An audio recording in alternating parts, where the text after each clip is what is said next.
Assalamualaikum warahmatullahi wabarakatuh.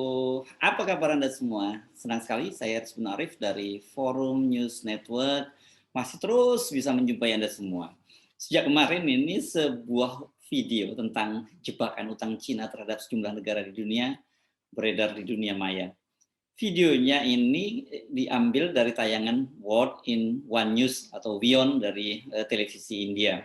Siaran televisi dalam bahasa Inggris itu oleh akun Instagram Majelis Kopi 08 diberi subtitle dalam bahasa Indonesia dan sehingga banyak orang bisa menontonnya. Videonya viral karena menjadikan Indonesia itu sebagai contoh negara yang terjebak hutang Cina. China has lent billions to governments around the world. A lot of these loans were given in secret.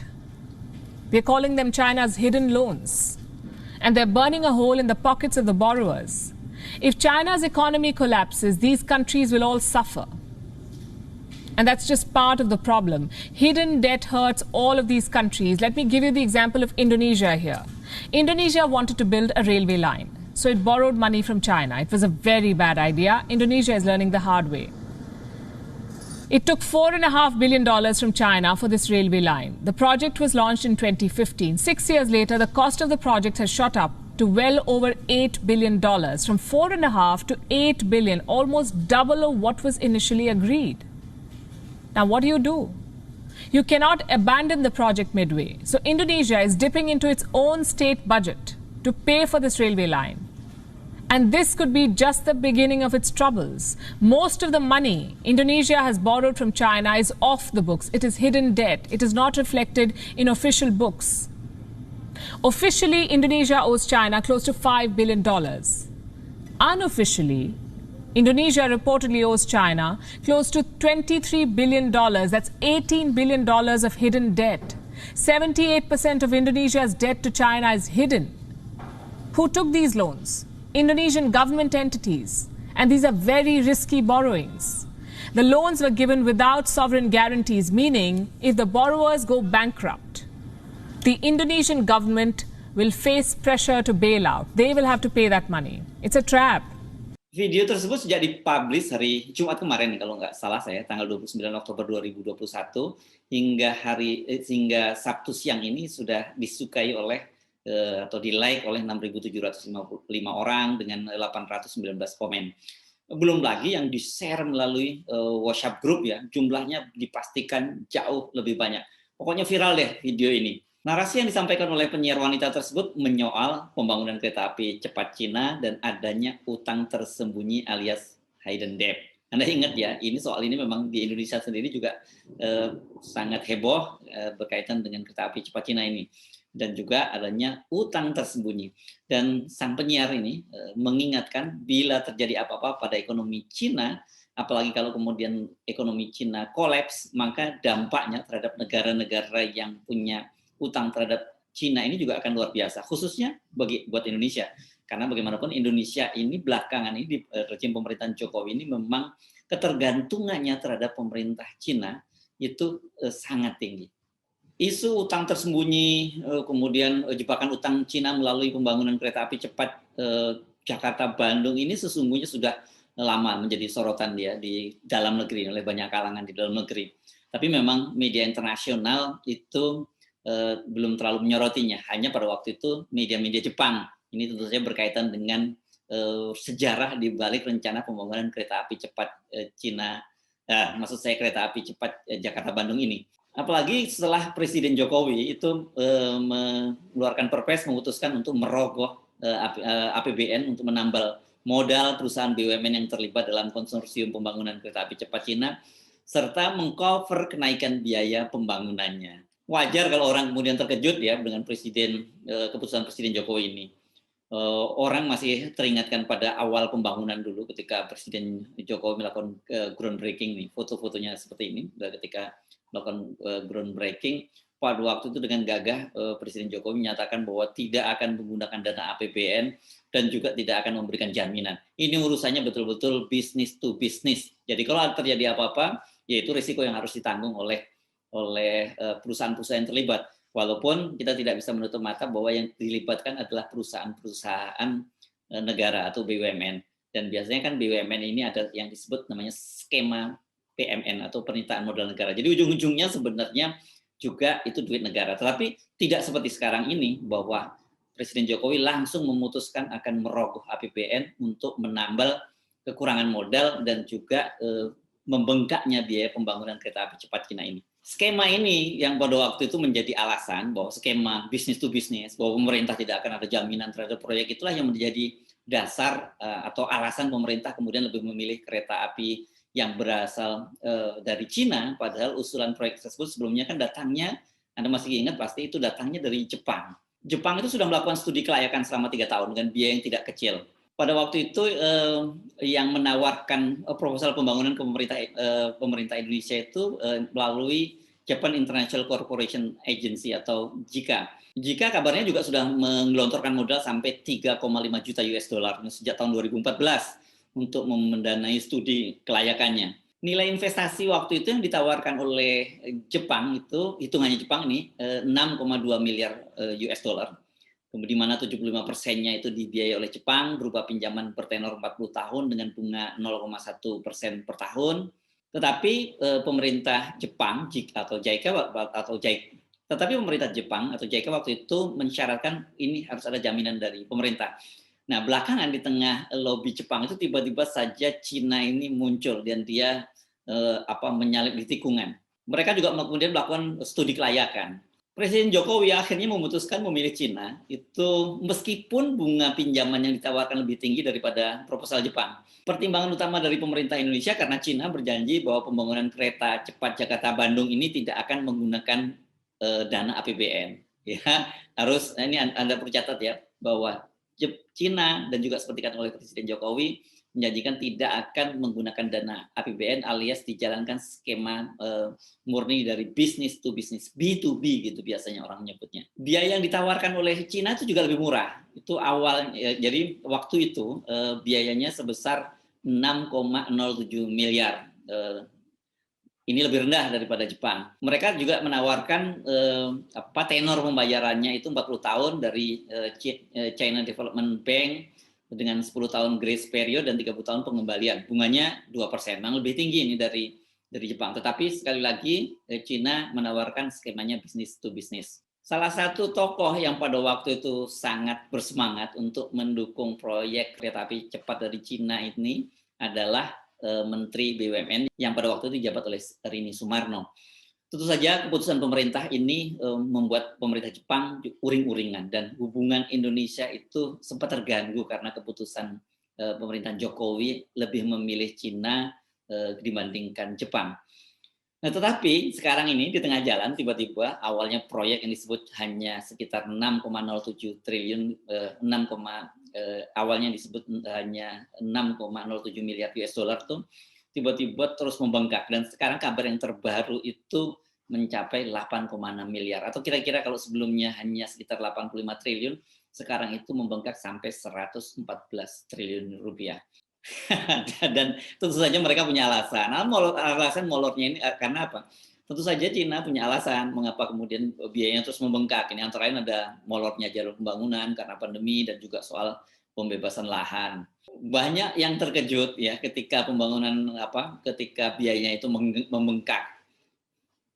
Dan orang melihat wah ini ada tanda-tanda kita sudah mulai terjebak dalam akal-akalan tipu-tipu ala Cina. Sejak awal menjanjikan bahwa biayanya lebih murah dibandingkan pesaingnya, begitu dia memenangkan tendernya, pelan-pelan dia naikkan biayanya dan kemudian akhirnya jauh lebih mahal dibandingkan dengan yang ditawarkan oleh Jepang. Tentu saja yang membuat publik lebih terkejut lagi adalah keputusan dari Presiden Jokowi untuk merogoh APBN untuk menambah modal dan mengcover biaya kenaikan proyek pembangunan ini. Jadi kalau gitu apa dong kelebihannya proyek kereta api cepat Cina dibandingkan Jepang? Satu, harganya lebih mahal, dan kedua, kemudian ini sekarang ternyata malah dijamin oleh pemerintah, bukan hanya dijamin, dibiayai oleh APBN, dan yang jelas teknologi Cina ini kan, jujurlah kalau Anda ngomong barang Cina, ya kita tahu seperti apa. Sementara kalau kereta api cepat ini, Jepang ini salah satu pionirnya.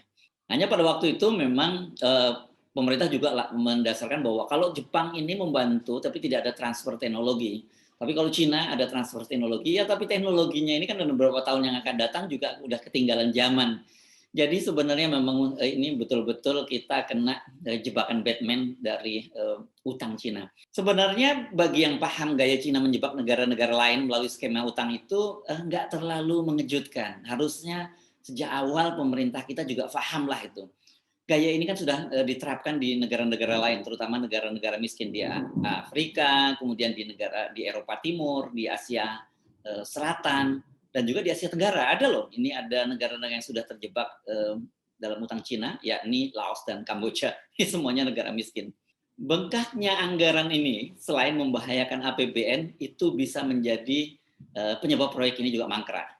Kalau toh tidak mangkrak di tengah jalan, maka diperkirakan proyek ini akan mangkrak setelah nanti operasional terus merugi. Tarifnya sudah diperkirakan akan sangat mahal kan. Memang seiring dengan investasi yang terus naik, maka pasti tarifnya juga naik. Kalau tidak, bagaimana mereka akan mengembalikan modal?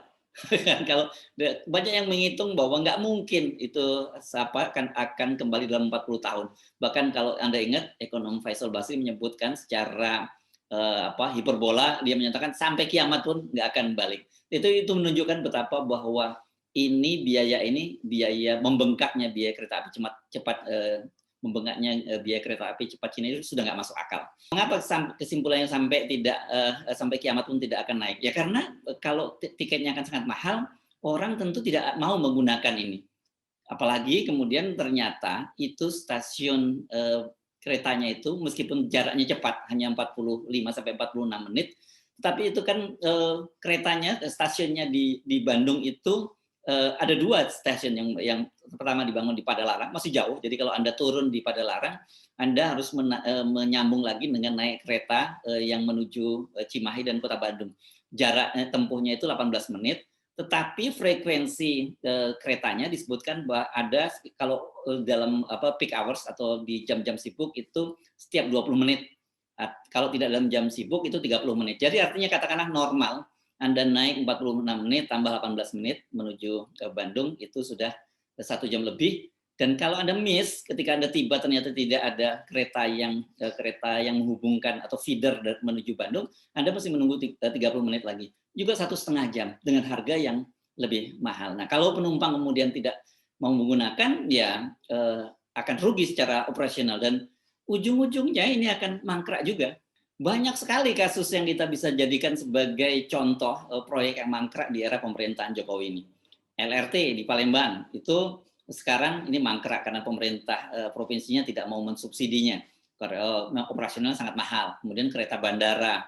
Belum lagi kalau kita bicara Bandara Kertajati di Jawa Barat dan kasus yang terbaru ini adalah Bandara Jenderal Sudirman di Purbalingga, Jawa Tengah.